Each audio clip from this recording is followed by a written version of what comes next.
kuşlar da adadan uzaklaşmış oluyor.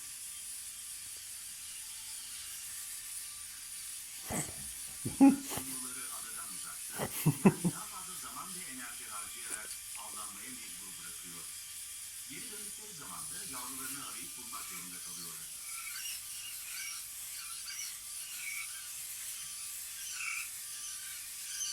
Saldır. Aç yavrular çaresizlik içinde